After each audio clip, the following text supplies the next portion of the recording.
One of the main traits of what we can call the human condition, and what I mean by the human condition is a default configuration, the standard configuration that I think we sort of all get shaped into by life.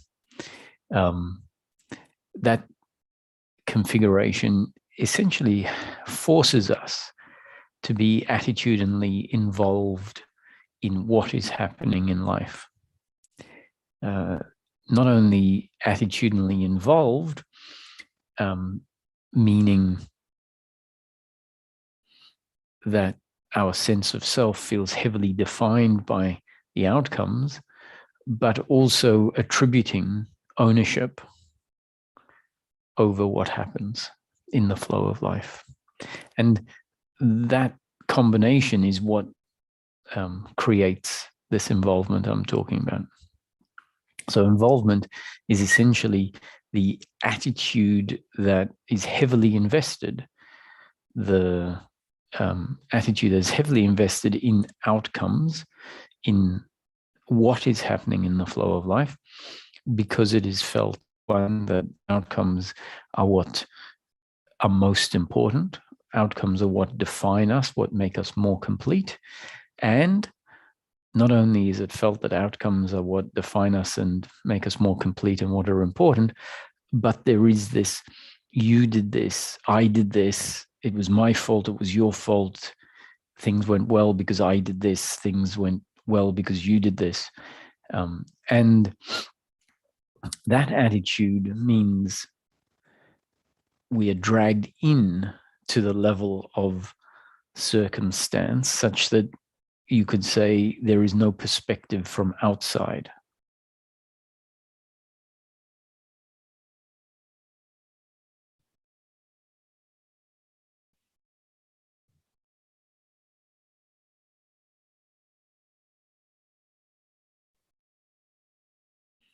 There is no witnessing.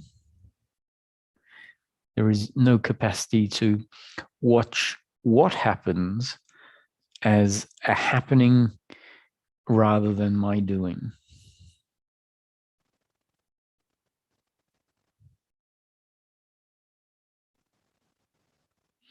And so one major part of the shift that happens as life reconfigures us is a shift to being able to watch what happens from a more impersonal standpoint. From the involvement standpoint, there is no capacity to acknowledge pain and at the same time accept it. The involvement attitude means as soon as pain is acknowledged, as soon as pain is felt, it has to be treated as if it was invalid.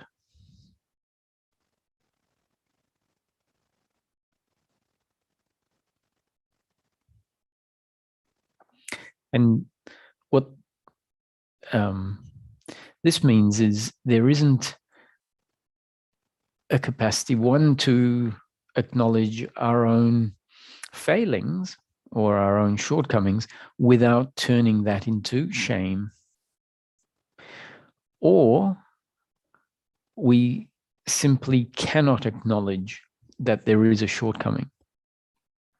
So with the involvement attitude, if a shortcoming is acknowledged, so if we do say, yes, I functioned in a way that delivered an outcome that, according to specific benchmarks of whichever benchmark you want to put in place, let's say human relationship or communication skills or investment outcomes, work outcomes, we might say, okay, relative to those benchmarks, I performed in a way that delivered pain. So what I'm suggesting is that from an involvement point of view, either that cannot be acknowledged, even in the face of the outcome. There isn't the capacity to acknowledge, I didn't perform well. Or if it is acknowledged, it turns into a sense of not being good enough.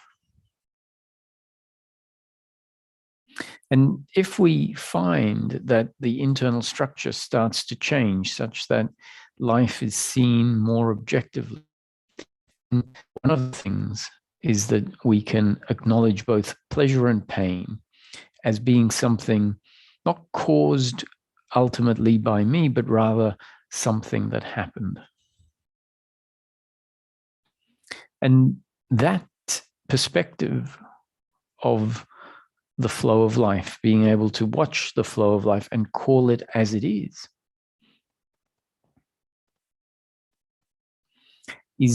a degree of freedom compared to the uncomfortableness, the lack of freedom that comes with being completely immersed in the stream of outcomes.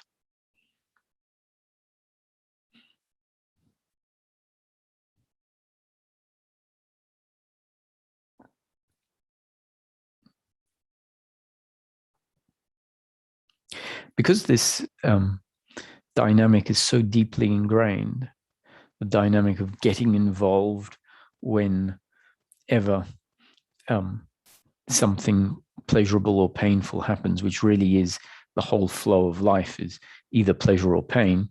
The thing is that a whole lot of life is what we might call very close to the neutral line. And so it feels like, oh, there's only moments that are pleasurable or painful, but really even those that are maybe not registered, you could imagine that what you're calling neutral can have an opposite. So you could think of extreme weather, normal weather, and you might say, oh, that's not pleasure or pain, it's just neutral. But you can imagine the weather being extremely hot to the point where it is almost unbearable, quite pleasurable, quite ideal. So the flow of life, the circumstances, all either pleasure or pain. Now, because there is this involvement in outcomes, often a teaching won't even describe the flow of life as pleasure or pain. It will just call it what is.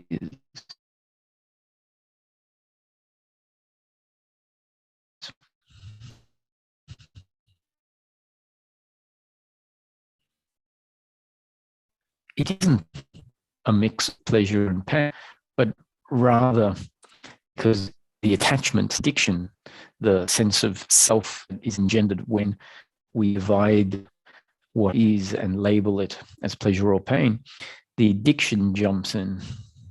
And so to limit that involvement, some teachings will actually extract the thoughts, the labeling of what is. So say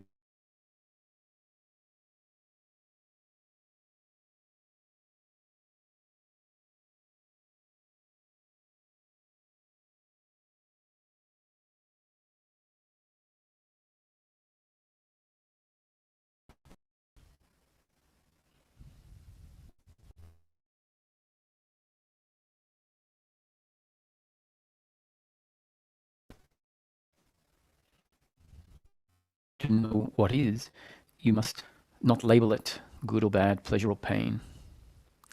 And that's not because labeling in itself is the problem, but our structure, our involvement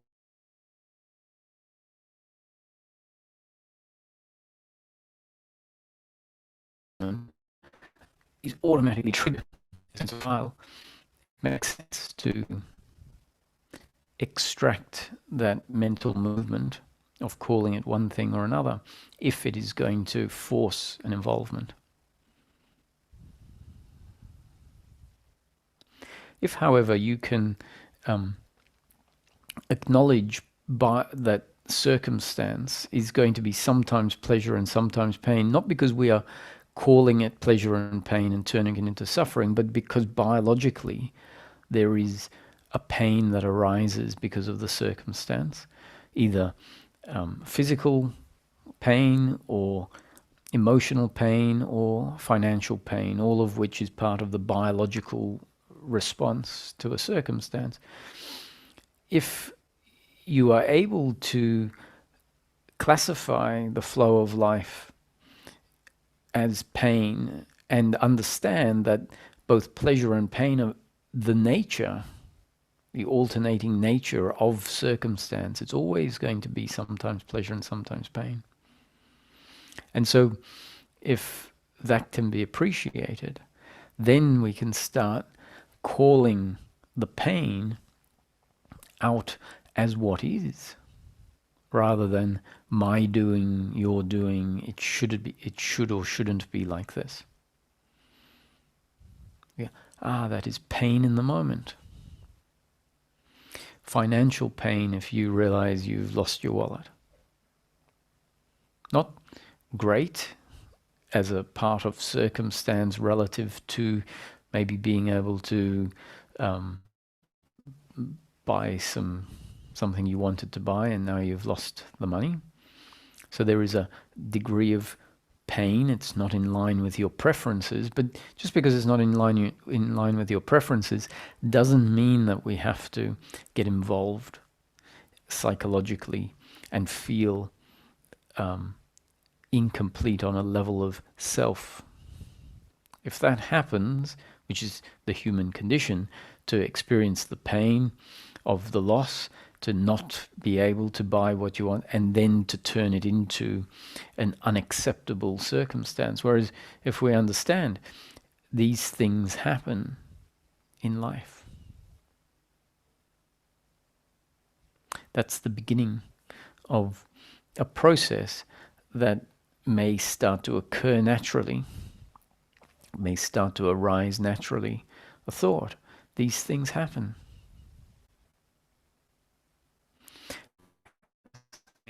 Who I am is not defined by the flow of life. The human condition doesn't have any notion of that, and it feels heavily defined by what happens. And that definition is I feel good if things work out, and I feel bad if things don't work out. And what we find is that feeling good is not a good that transcends circumstance. It is a good that is heavily dependent on circumstance, and it's not a true, ongoing, lasting sense of contentment with oneself. It is being in a circumstance that is pleasurable and it feels okay in the pleasure. But as soon as we are left with ourself again, unless there is a connection to a deeper self, then what we find is that there'll be an uncomfortableness that creeps in. So at the beginning of the framework, the non-dual top-down teachings can get summarized in a couple of sentences. We can start off with all there is consciousness. The, in a nutshell, could be summarized, boiled down to that statement: all there is consciousness.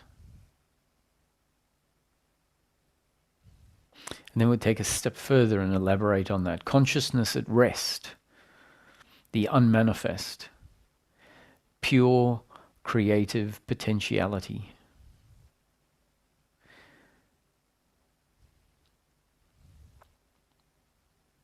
At some point has to actualize, has to become consciousness in movement. The potential creativity, the potential energy turns into energy in movement. It expresses itself. So consciousness at rest, the unmanifest, pure creative potentiality. We could say infinite potentiality. Has to express itself, otherwise it wouldn't be potentiality, it would be dead. If it didn't one day or at some point express itself, turn into consciousness and movement, it would be consciousness at rest as dead energy, non-existent energy. So that's why it's given the descriptor potential creative force or potential creativity, because it needs to become, it needs to turn into the manifest. So the unmanifest at some point becomes the manifest. The manifest refers to the whole creation. And what is the creation? You may look at it as life on Earth belonging to a planet in a galaxy, and then one galaxy amongst many, many other galaxies make up a universe, and then who knows, there might be many, many universes. And so if whatever there is, that is the manifest. That is the manifestation. For all intents and purposes, in practical terms, the manifest is our life as we know it. To think about the manifest as what we are told theoretically exists is useful to, I guess, hold on to as a conceptual part of the model.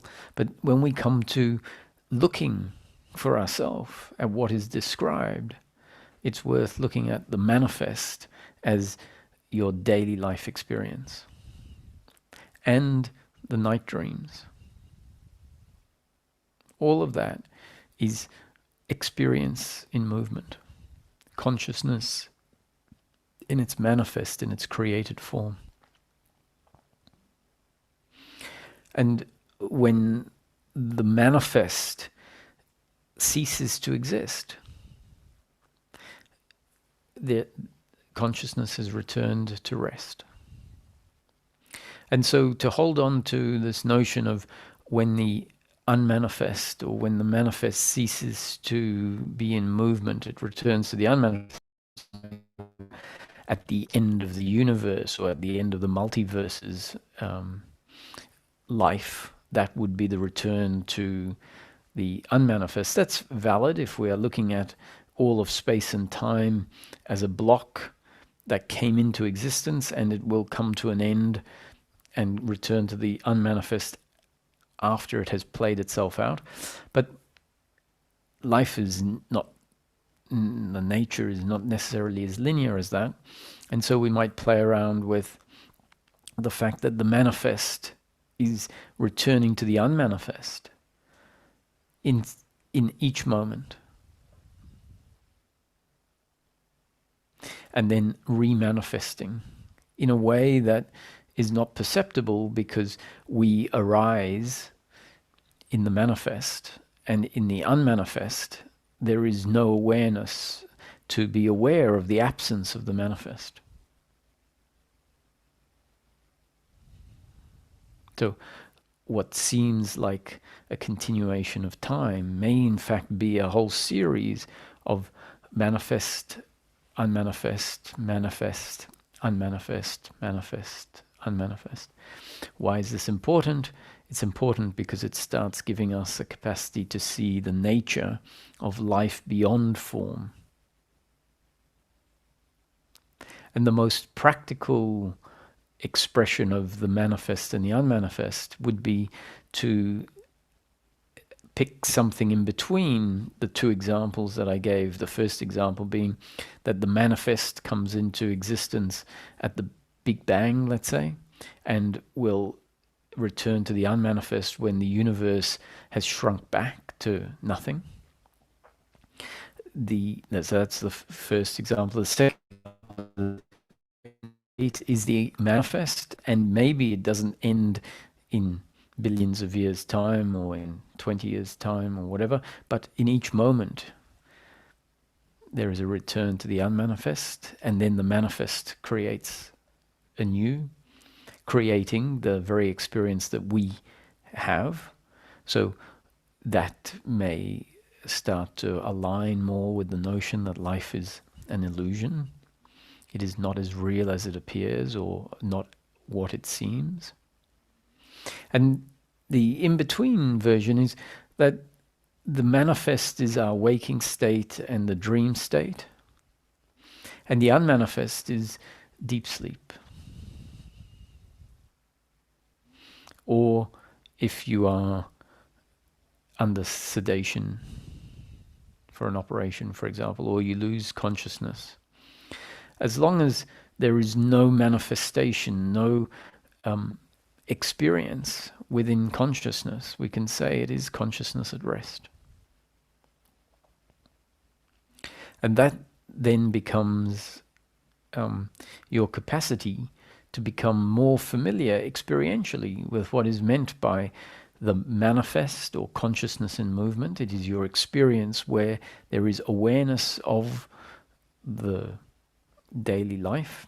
And I don't necessarily mean awareness in an awakened sense, where awareness is aware of itself, but the simple awareness of your, 15-year-old cousin, who, when I hold my hand up, if they were in the room, would be aware of me and my hand being up, which means there is awareness functioning, which is the consciousness in movement, manifestation that it is creating in that moment. And so we all have, there always is manifestation whenever there is daily life experience happening. And when daily life experience comes to an end temporarily, maybe each day, if we go into deep sleep and there is no awareness of an external world, no awareness of the body, no awareness even of consciousness, then that is the consciousness at rest. And we tend not to investigate life along these lines. So this investigation is not so much an investigation that the human being is doing, but rather it is an investigation into the very foundation of the daily life experience.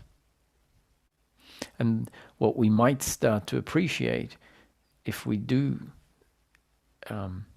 start to consider that the experience of life that we have been having for what we call our whole lifetime, assuming it is the experience of a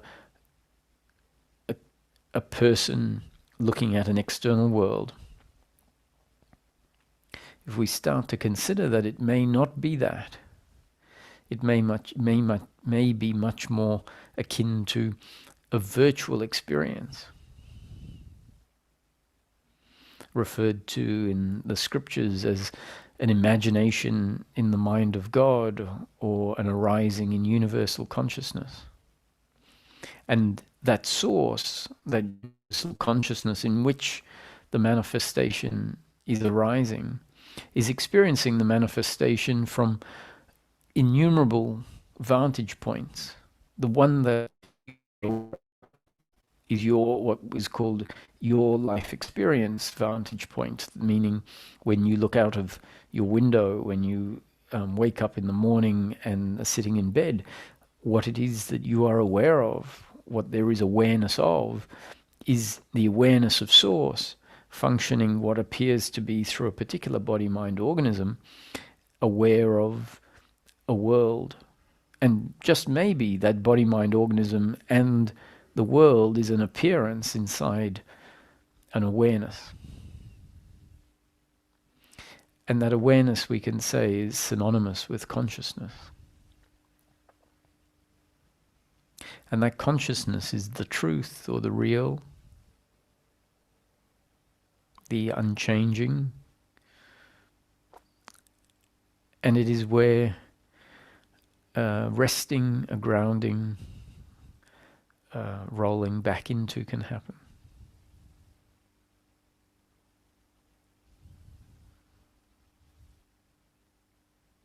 That resting, that rolling back into happens when there is more interest in noticing the flow of life as a happening where what is important is the fact that life is happening and not so much what is happening. Because whether there are little puppies playing and being very cute, or whether you are sitting on a bus stop on a busy street waiting for a bus that is 10 minutes late, the content is very important if there is identification with outcomes. Then what is important is the content, is the circumstance. One is more pleasurable than the other, and so one becomes more acceptable.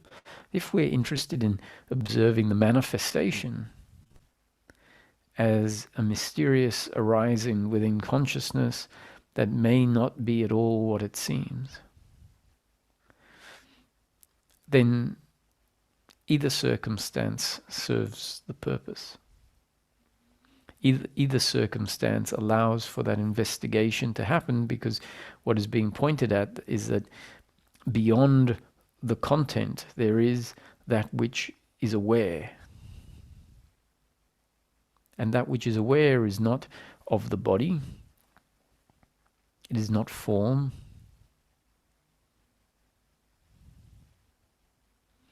but rather is formless, and that which the experience is dependent on. Should that awareness not be there, then the whole experience of the present moment collapses. So consciousness in movement, the manifestation, is always dependent on the presence of awareness.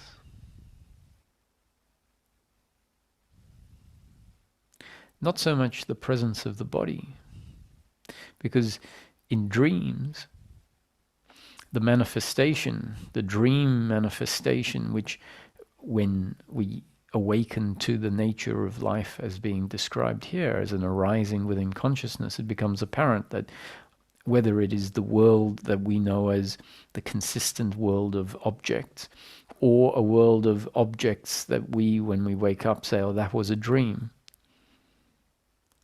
Regardless of which one it is, the principle is the same, that there is an awareness of experience. And in the dream is not the same body as is present in the waking state. And yet the awareness is consistent in both the waking state and the dream state. So in the dream state, there is awareness without the same body.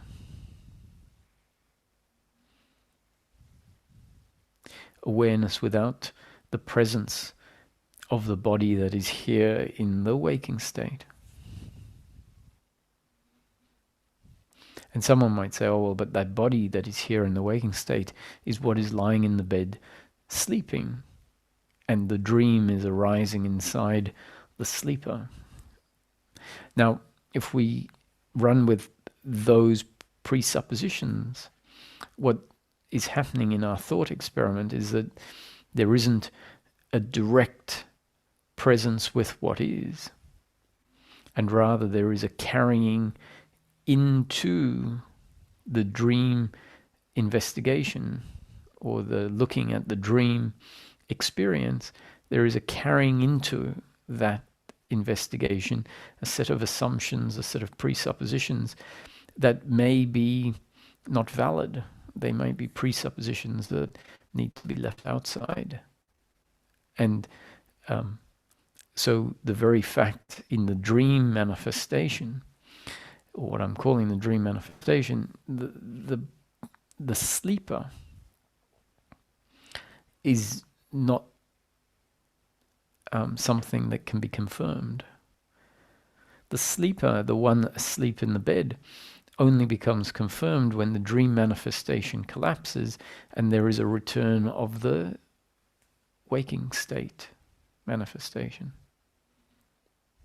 And because it appears it is somehow prior to and more real than the dream state, because we keep waking up out of our night dreams and this manifestation reappears, then we form the conclusion, this is how it is. There is this body, mind organism in the waking state that goes to bed and dreams the night dream. And that may prevent a direct appreciation of what manifestation in consciousness really is. And similarly, if we assume that this body in the waking state is the source of awareness, is the subject that is aware, if we assume that without questioning it, that presupposition may actually get in the way of the revelation of what is pointed at.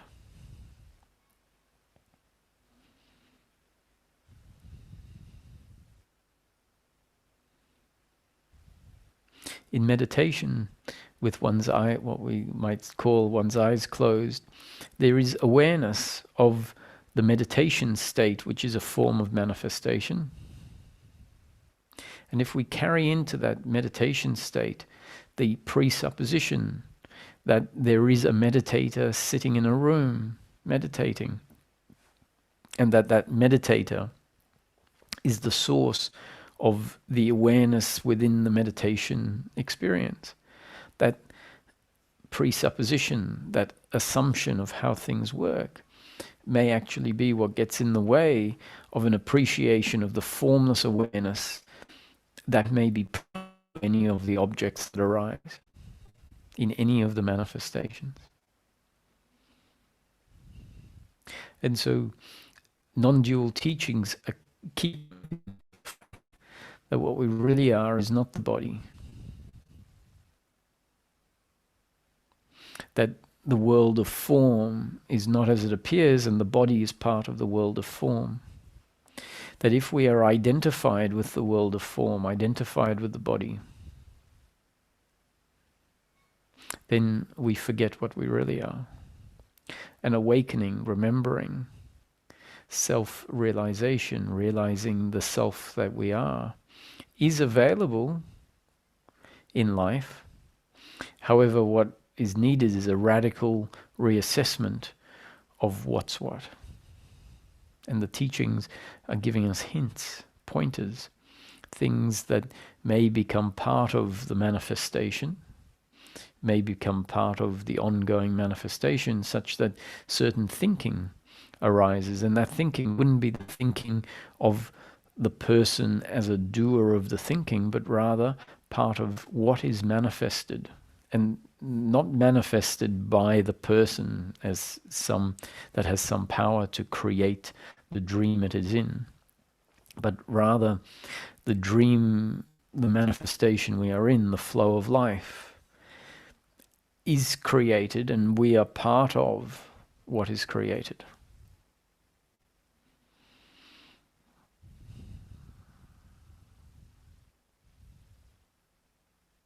So when it comes to happiness in daily life, it's very important for us to look at what our unhappiness is.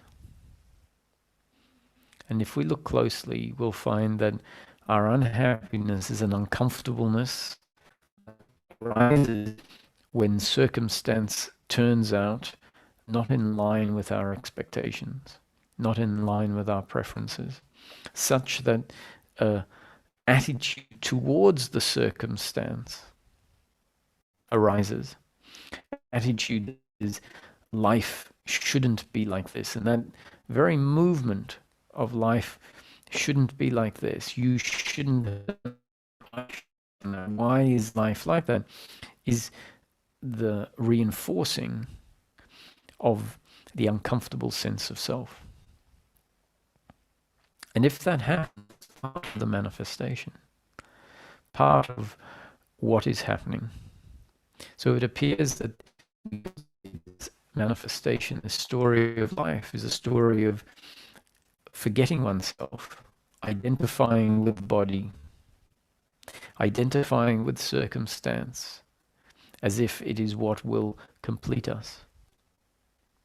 And for part of the story, for some of the participants in the manifestation, their story is to embark on a journey of self-discovery, a journey of self-inquiry, and awakening, self-realization can happen, and a process of integration can happen. And at that point, the inevitable suffering that was part of the story when the forgetting was there, the suffering starts to fall away. Now, that suffering is not referring to unfortunate circumstance. People we love are still going to get sick. Jobs that we rely on may become unavailable. World circumstance will be less favorable at the times than at other times. People are going to treat us very well at times. We're going to get surprises beyond our expectation at times.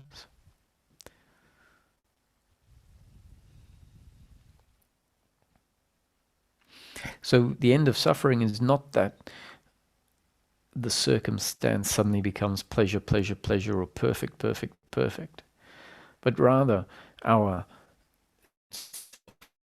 that being involved in circumstance, blaming oneself and the other, has dissipated, has dissolved. And what remains is what we could call the true self, or the essence of the very consciousness that is aware of what is arising within it. So all there is consciousness, means manifestation ultimately is made of consciousness and arising in consciousness and witnessed by that very consciousness that the manifestation is ultimately made of, arising in, and not separate from.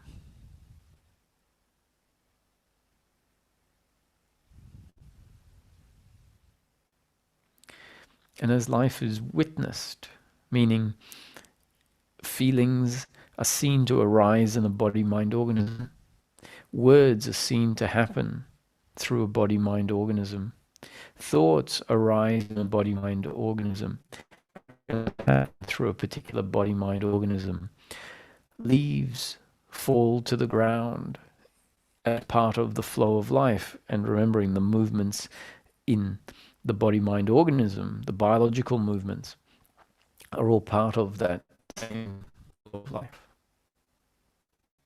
And the more we can witness all of the things that we previously identified as, and see them as a happening according to the manifestation, according to God's will, rather than my doing, that is what can create a shift out of the person, out of the me doer that is observing, into a state where there isn't anyone doing the witnessing, there is just witnessing happening, watching life happen.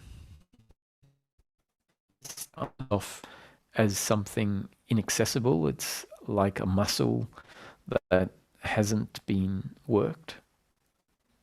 And the working of this muscle, the practice, if you want to call it that, is something that will happen as part of the manifestation, part of one's destiny, part of the story of life, part of God's will, part of the creation. So if we see ourselves as seekers, ideally at some point we would like to see even the seeking is not my doing, but part of the manifestation. The suffering, if there is suffering, the involvement, the human condition, is all part of the manifestation.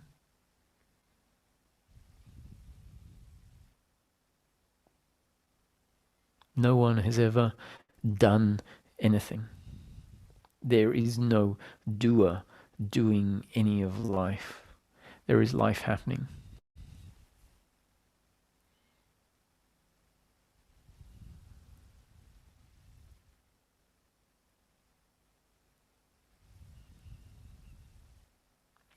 As this muscle gets strengthened, this capacity to maybe find witnessing happening from the perspective of impersonal consciousness, meaning consciousness that is not identified with a particular body-mind organism, but rather sees the body as an object within the manifestation rather than the subject. So a shift of assuming the subject to be the body to realizing that the real subject is the consciousness in which the manifestation arises. And we can know ourselves as that. And when I say we, I'm not talking about the person. I'm talking about the consciousness in which the manifestation arises can know itself as the source, as the subject, as that which the whole manifestation is dependent on. And the knowing is not an intellectual knowing, but a being that if there is a shift into this witnessing, that can start off by us remembering life is a happening.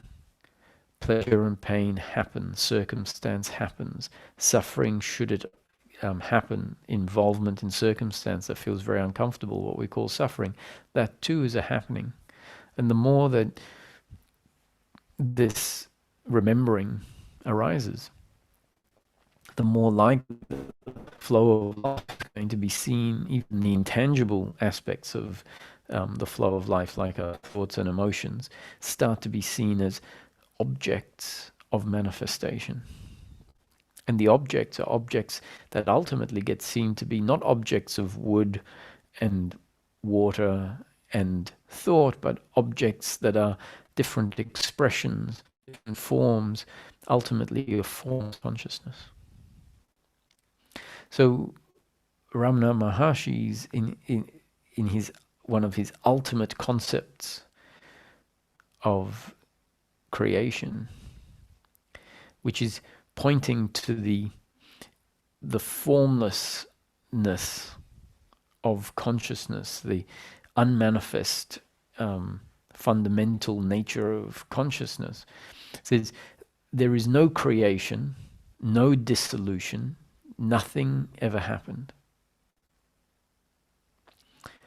So that is even saying that to take any of the manifestation as something that, even though I've been saying that we need to see the manifestation as a happening, that once the nature of that manifestation as essentially a dream or an experience recognized by consciousness, when that becomes clear, then the transient nature of life, the non-permanent nature of life, meaning the recognition that it is all really an experience. Take experience away, take the awareness away, and life ceases to exist. Life as we know it, which is always an experience. We might say, oh, life is cars and trucks and people getting in and out of the cars and trucks, and it is a world of form. If we really come back to what anyone's experience of life ever is, all of the cars and trucks and assumptions that life is a world of form is all based on the awareness of that manifestation. If we take awareness away, there would be no experience of life.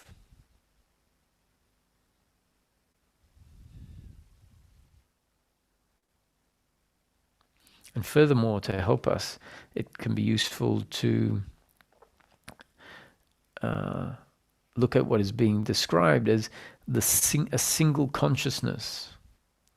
The one consciousness, the source, is functioning through all the body-mind organisms. It is the one consciousness of source, the same consciousness of source functioning through all the different instruments. And even this concept can keep us away from the very consciousness we can become aware of, because you won't ever be aware of someone else's consciousness. In fact, if you look at someone that is there in your consciousness, they're just an object that we will project has consciousness, we will assume has consciousness. It may or it may not. They could just be like a character in your night dream, which once again, in the night dream, the main character can bump into its own consciousness, meaning the consciousness of the dream. And that main character, if they are created in a way where they are, let's say, convinced it is a world of form and reality, will look at another character in the dream and assume they too have consciousness. If we are really honest, we say, all I know is that there is consciousness here, and we are that consciousness. And so I'm not saying that we should say the other doesn't have consciousness. If the other does have consciousness, what I'm suggesting it is the same consciousness of source functioning through each human instrument and all of the animals.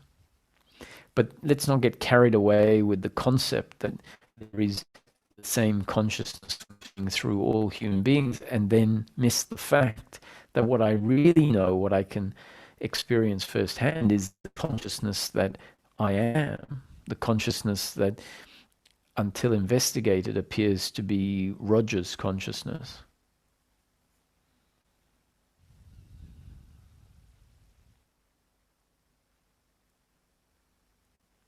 And why is this important? Well, we could say if what it's about is knowing oneself, we would say it's important because what we truly are is awareness or consciousness and not the body. And that essence has been forgotten. It has, it's ever present, and yet there is no awareness of it. It itself has been hypnotized to identify with a body object. What is most important is self-remembrance, self-realization, the coming to know oneself truly. Then obviously this witnessing, that is a witnessing not done by a witness, but rather impersonal witnessing from the perspective of the very source in which the manifestation, your manifest experience, arises. Then it's very obvious that we're talking about this because it's what we really are. If, however, we say, ultimately, even after coming to recognize this consciousness as a very fundamental and significant aspect of the manifestation, after that, the manifestation doesn't stop. And so as part of the integration, we will stop seeking and say, now I've understood I know the nature of the manifest in a way that wasn't known before, wasn't available before. At some point, there will be a realization, and what now? And it may dawn on us, oh, now one needs to continue living as if the world is real, as if I am this person interacting with everyone else in daily life, destiny, and that means in each moment doing exactly what I think or feel to do. And from that point of view, we can forget about knowing oneself and say, I just want to be a happy character, a happy person in life. And when we look at what happiness really is, it's the finding an attitude that is not involved in circumstance, not attributing personal doership to all of the actions, both mine and the others. And that means life continues. We'll find ourselves in circumstance. It'll unfold one way. It'll be pleasurable or painful, and yet our attitude will be one of dying to the moment, seeing it in a way as a result of having come to essentially one moment that dissolves, replaced by the next moment, dissolves, replaced by the next moment. And if our attitude can become as unattached as that, we remain in the present moment, meaning we're not holding on to something that happened 2 minutes ago or 5 minutes ago. And that holding on is essentially an uncomfortableness. It includes blame, it includes regret, it includes wanting life to be different. And so the sooner that there is a capacity to just go with the flow, to let go of what is not alive now. And then that means the end of the guilt, the blame, the pride, the worry, the expectation, which in the manifestation arise as an uncomfortableness of oneself. And so that's why it's important to find this capacity to witness, because that witnessing then allows a reintegration into daily life, living as the person, free of the suffering that arises when the belief in personal doership and the belief in attachment to outcomes was in place.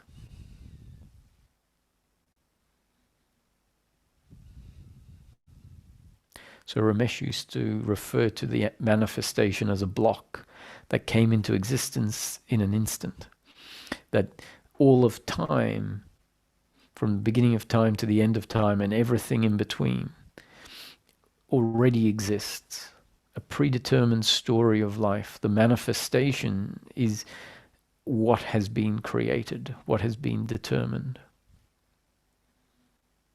And if our attitude can become an attitude that says, whatever happens in the manifestation, the creation, is essentially, especially from the point of view of the character in that, a predetermined story, an unfolding.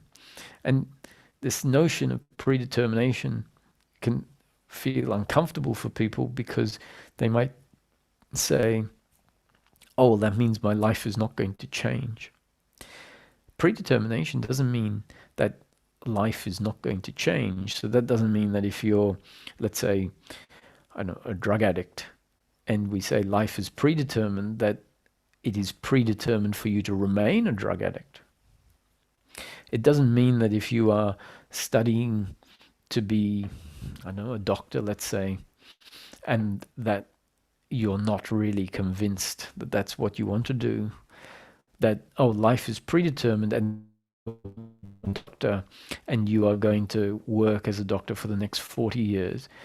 Because if that's our idea of predetermination, it can scare us. Now, this isn't to say that we are in control, but it would be wrong for us to assume that what is determined is what we don't want. So what is predetermined, this manifestation unfolding, could very much include the sobering up of the drug addict at any point, as is destined. It could very much include a feeling that arises in a person who's been training for 6 or 7 years to be a doctor, and they say, I'm not going to do this. I'm going to become an aid worker, or an architect, or a mother or a father, or whatever.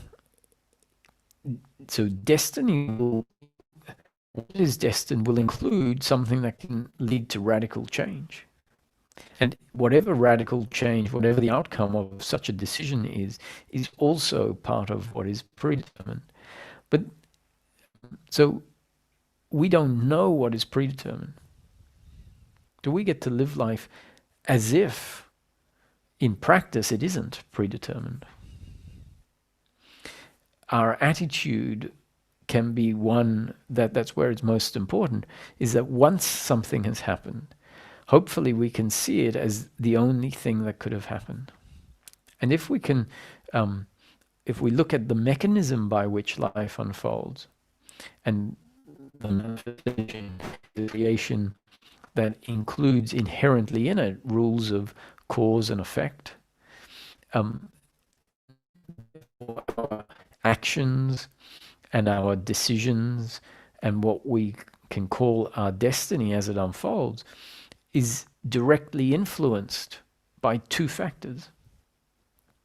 And that's all. Only two factors is what causes us to be able to see and respond a particular way, and that is our gene and up-to-date conditioning. And our genes and up-to-date conditioning is part of the manifestation. So the creation has put in place our genes and up-to-date conditioning. And on a practical level, it is that those genes and up-to-date conditioning that forces us to act in a particular way in a particular moment. Now, even though we're being forced to act, to feel, to speak a certain, it doesn't feel like we are. And so we get the best of both worlds. We feel like we are free, and yet we might realize that whatever I do and whatever the other does is the only thing we could have done, either because we see it all as a manifestation in consciousness, and create the character is like a character in a book, a character in a movie, and they will in each moment do exactly what is destined in the movie. Ramesh would say life has been written, acted, directed, produced, and it's in the can.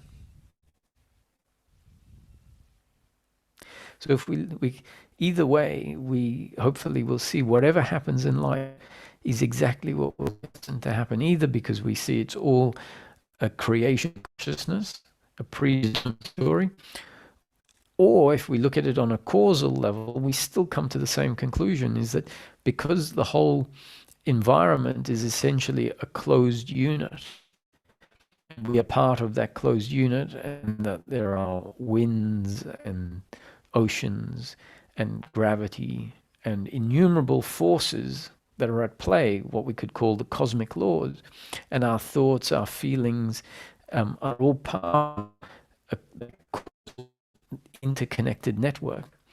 That what feels like my doing is actually just the unfolding of the initial impulse of where life started. And that impulse is like a wave rolling through time.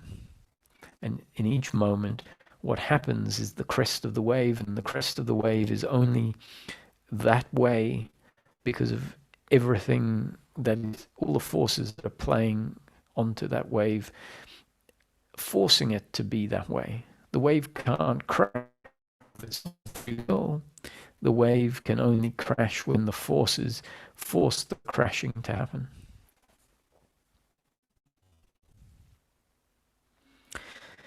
So that's enough of me carrying on.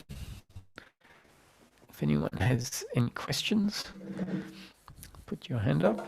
And hi, Isabel. Hello, Roger. Hello, Roger. Hello. I'm so happy that you brought in your teachings today what you brought, because that's exactly what I wanted to talk about. So Okay.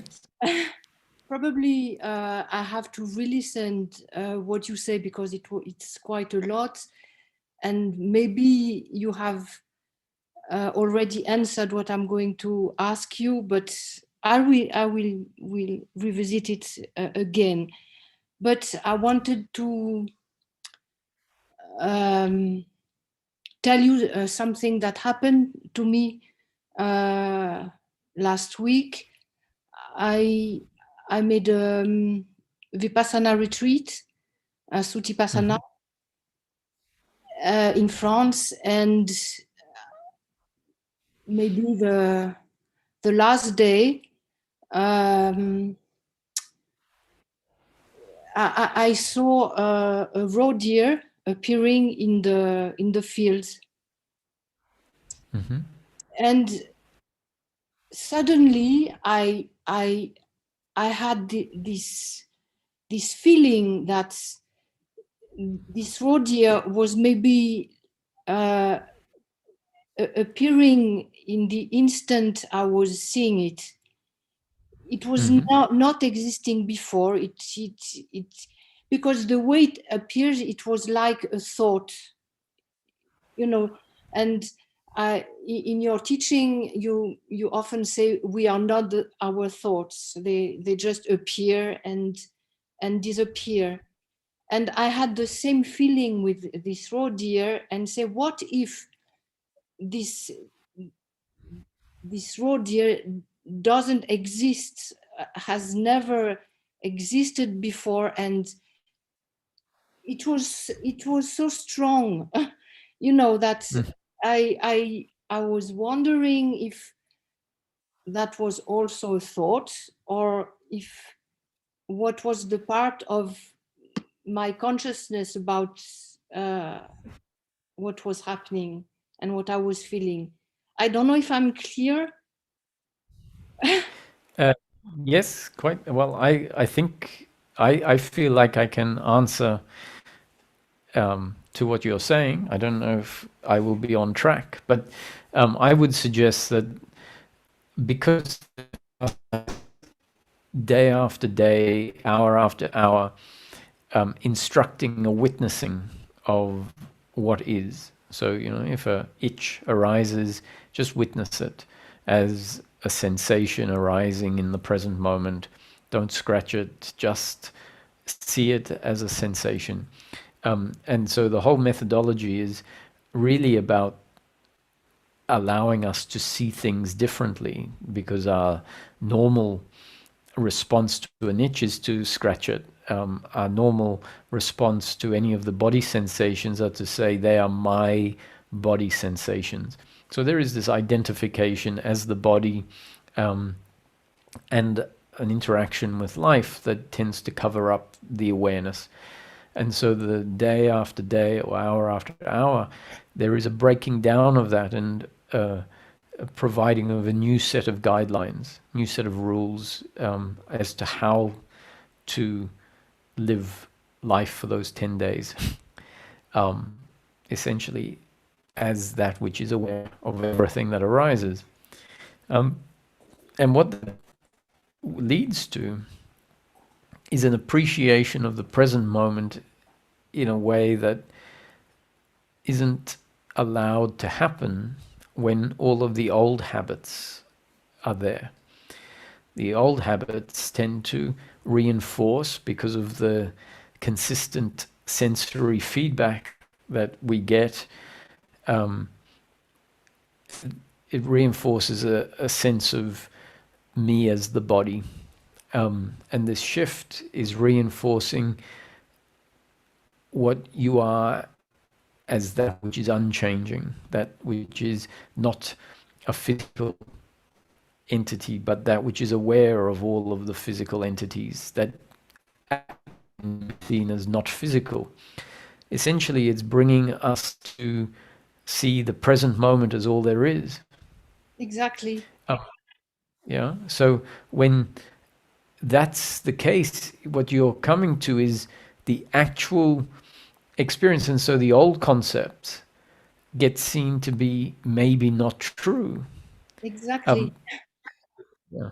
So in that moment, you see the deer for the first time in that moment, and you say, what if it wasn't born 5 years ago and it doesn't live in forests that are apparently there? Say, what if this is all there is? That the deer and everything else is an arising in this moment, and it has no history. That means what happens is you are aligning the concepts, the beliefs that you, or challenging the beliefs that we have lived by, which says this is a world of form, not an appearance and consciousness, you are challenging them based on an honesty, you could say, an honesty with what is, which is not to say you are intentionally or anyone is intentionally being dishonest. It just means that the way we live life doesn't bring about an appreciation of the present moment in the same way as the Vipassana methodology did. And so then we don't feel like we have to rethink. But when life is reframed, we have to question a whole lot of things, and we say, what if that's not how life appears? What if that is not what life is? Life may be everything is fresh in this moment, just like a dream at night. You know, the dream appears, and if the reindeer appeared in your dream at night, it wouldn't have existed before and it wouldn't exist after. It would only exist in that present moment. So what you're saying now is, the reindeer, does the reindeer still exist? You can say it doesn't exist in my experience. So I can only say it still exists if I assume that something that is not in my experience still exists. And then you'd say, well, I don't know. Maybe if it's not in my experience, it has no independent existence. Yes, because the people around me did not, maybe they saw this deer, maybe they did not see this deer. So even if they did see it and they said, oh, did you see that deer? And you said, oh yeah, I saw it. Okay, so it didn't just appear to me. But even if someone says that to you, how do you know that they saw the deer? exactly. You know, you might say, well, they told me, did I see the deer? So they must have seen the deer. I said, no, if we're being honest, there is just an object in the present moment saying, I saw the deer. Exactly. And we say, I don't know, that there's just what is now is a person telling me I saw the deer.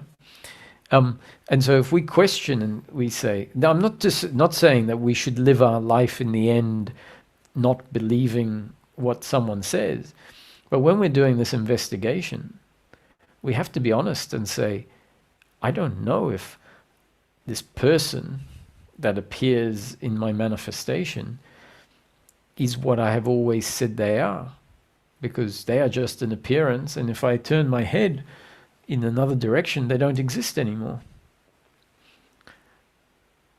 And someone would say, yeah, but turn your head around and they're in my experience. But do they always exist? Or do they only exist when I am aware of them? So if we look at quantum physics says that the observer has an effect on the observed because they are not separate from it. And what they're talking about, the observer means consciousness, not necessarily the person, but consciousness has a direct effect on that which is observed, which in a way starts to get us to think, oh, is that which is observed separate from the consciousness? Does Paris actually exist? Or am I just so convinced that life is a certain way, so then I say, oh yes, Sydney exists, Paris exists, my garden exists. In this investigation, we have to come to the present moment and say, I don't know if any of that exists. How can I know? It doesn't appear here. All that exists is what's here. Exactly. And so the reindeer was there, and now it's not there. It's so bizarre. I am very confused. It's not the real word, but it's like realizing something from all your teaching. I mean, for the first time, like it makes a click or something, and saying, "Wow!" And because then I even for I don't know who I am anymore. It's very strange. It's very, very strange. I'm not upset about that being me or not me. It's just weird that myself would appear like the deer always. I don't know. It's Yeah, it's just the most consistent. It is the most consistent object in the manifestation. Um, and even so, is it unchanging? You know, so the body, even though that is the most consistent object in daily life, we sort of seem like the body is always here. In meditation, then we start to have the opportunity to see, wow, awareness exists without the body. Because in the meditative experience, there is awareness, there is presence, but there is no appearance of the body. And someone might say, yes, the body is sitting in meditation. I say, no, that is a thought that is arising in that space, and it is missing what is actually in the space. In the space, there is no body, there yes, is awareness. exactly. And that I think that's probably I appreciate so much meditation. It's because in this state there's not the body, but there's not the mind either, and there is the consciousness. I mean, but then I don't know what to do with all this now. Yeah, so then we can move the meditation into the waking state. So then, just because a body arises, the meditation that with the eyes closed meditation, or what we would say is a bodiless meditation. So not I. If we say eyes closed, it means, oh, there is a body with their eyes closed, and that in a way is a figure of speech. But when there is meditation happening, there is a bodiless meditation a lot of the time. Yeah. If our meditation can go deep enough, then that just gives us a hint that awareness doesn't require the presence of a body image to be there. It gives us a hint that awareness is more fundamental than the body, meaning awareness is first and then the body is second. So then we can take that hint into daily life, and where the body is present a lot of the time in daily life, but now we can take the hint that says, oh, awareness is primary and the body is secondary. The body is just an image in the waking state. And that can help bring a focus, or it can bring a attention onto awareness rather than on the body. And that we could say is awareness becoming aware of itself. And that's what happened in a way when you were seeing the reindeer. Is it was a moment when the nature of reality got questioned by you, and that is the sort of thing that allows a shift to happen where suddenly the consciousness might become aware of itself. So just run with it. You don't have to put pressure on yourself, but these things will continue to unfold. It's just I'm so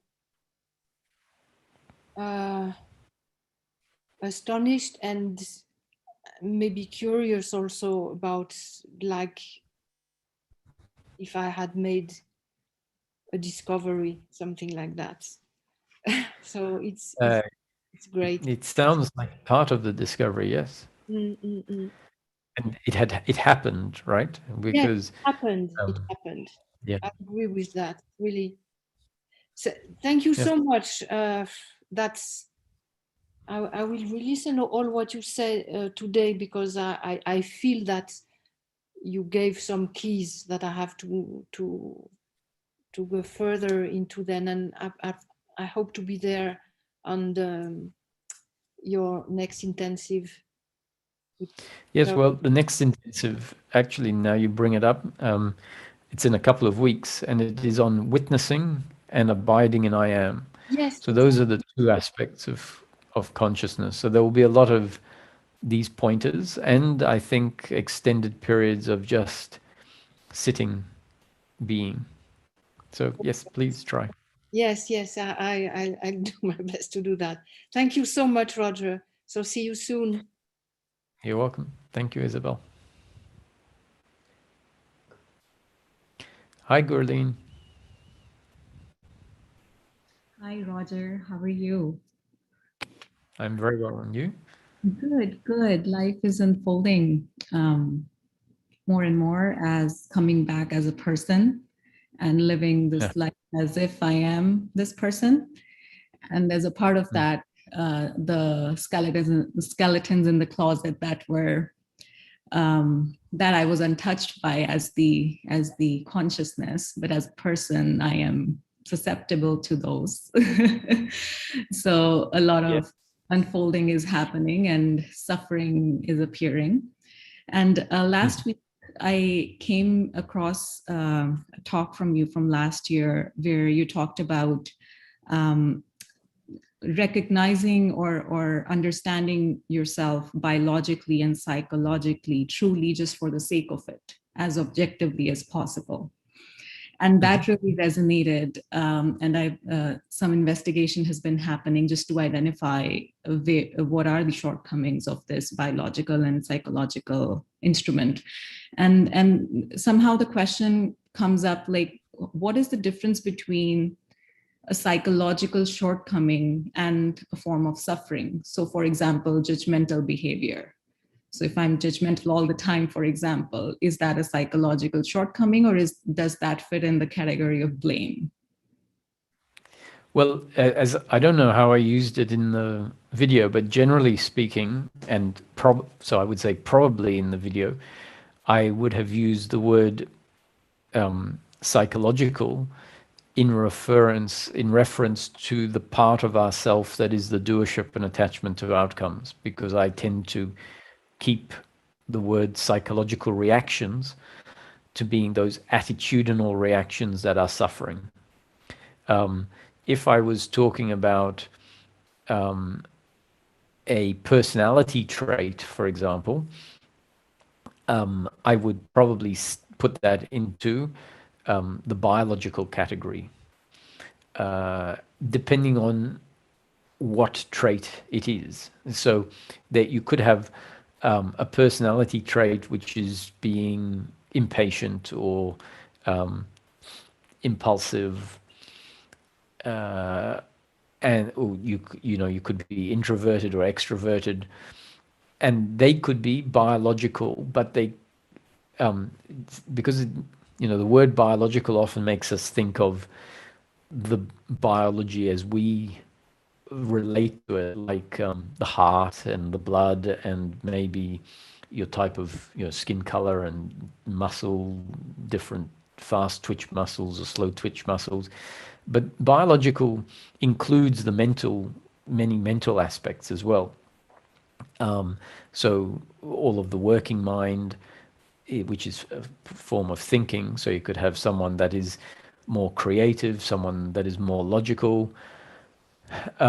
Those could be very easily I would put them into the biological reaction category. And the same with someone could be emotional or not so emotional as part of their personality. And that emotional might be closer to what someone would think of as less tangible than biological, but actually it's part of the biological. Any emotions or thinking that are of doership and attachment, they would fit into the category of psychological reactions. Now, generally speaking, I would say all psychological reactions are a shortcoming when it comes to the objective of peace of mind. And because the psychological reactions, the thinking mind, is doership and attachment, and it manifests as, you know, the 5 forms of suffering: guilt, blame, pride, worry, and expectation, all of which that feel uncomfortable and disturb our peace of mind. The biological shortcomings could be something like, you know, I'm not good at organizing things, you could say, or I'm not good at cooking, I'm terrible at singing, for example. I'm not very good at driving or listening or public speaking or looking after children, or not looking after children, but relating to children. So these, you could say, I'm not very emotional. And so if someone needs emotion and you're not very good at that, it's not part of your characteristics, biological characteristics, and you see that it's not ideal in some situations. The fact that you might not be very emotional can be very ideal in some other situations. And so if a friend says, you know, I really needed you to be much more emotional in that situation, and it didn't feel very satisfying that you weren't, you know, meeting me on that emotional level, and rather you were trying to fix the problem and you were being logical and all of that, you might be able to admit it and say, oh yes, that is a shortcoming of mine. Not in a way where you say, that is a shortcoming and therefore I am no good because I have that shortcoming. You might actually be able to say, yes, that is a shortcoming, and in some situation it proves to be a strength.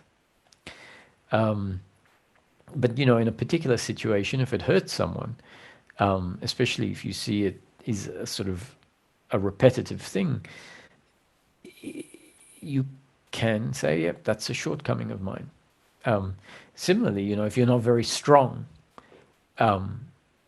in terms of muscles, you can say, well, that's a shortcoming of mine. Now, so hopefully you can see not everyone has to be strong, but you can acknowledge it as being something that you are not without turning it into shame. So when we acknowledge our shortcomings from a non-involved place, hopefully it's just an objective assessment of, yes, I'm not a great cook, or I'm not very emotional, or I'm not very strong, so I'm not great to help you move things. And in the same way, hopefully you can see your positive aspects as well. As to the psychological shortcomings, well, I think that when looking at it in relation to peace of mind, we say all of those are shortcomings. I get involved in this, I blame someone for that, and they are psychological shortcomings. The absence of those would be the absence of those psychological shortcomings. Now, any of our good points or our shortcomings ultimately should be, I hope, or what we're ultimately looking for is, all of them are part of our genes and up-to-date conditioning. All of them are part of the predetermined story of life. And so regardless of the fact they are there, the attitude that is ideal is one of, yes, they're there, but that's life, not my doing.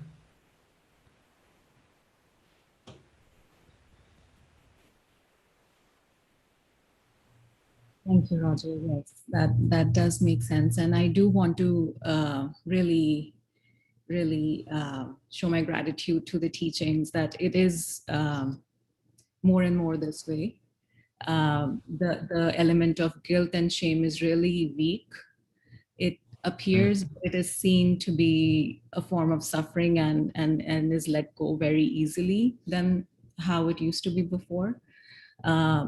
And that's exactly what I wanted to ask as well, like whether it is a shortcoming or a form of suffering. And as you said, all psychological shortcomings are forms of suffering when peace of mind is the goal. Mhm. The attitude is just to, that's life, what to do. Yeah. Why psychological shortcomings may not be an ultimate shortcoming, right?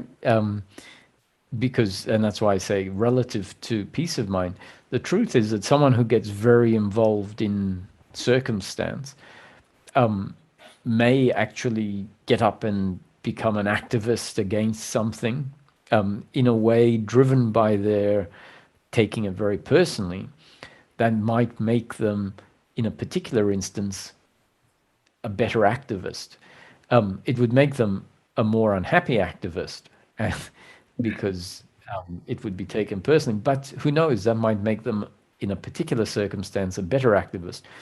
That doesn't mean that all activists have to take it personally, because you can be not involved in the flow of life and still stand up for something you believe in. You will just do it without an attachment to the outcome, which doesn't mean that that won't be effective, but you won't be seeing the other as an enemy, which might, I would say, in general, would make someone a better activist. But you never know, taking it personally and being an activist from a very personal point of view, and not just an activist, it might be dealing with any problem. You know, a mechanic doesn't fix your car the way they did, and if you explode at them with lots of blame, that might, in a particular circumstance, mean you get what you want because of your reaction. So you never really know whether even the psychological involvement is a shortcoming or not.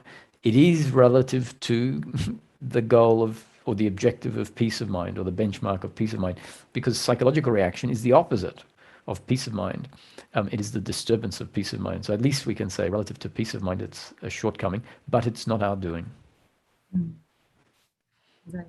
Thank you, Roger. Yes, I appreciate that a lot. You're welcome. Thank you, Gurleen.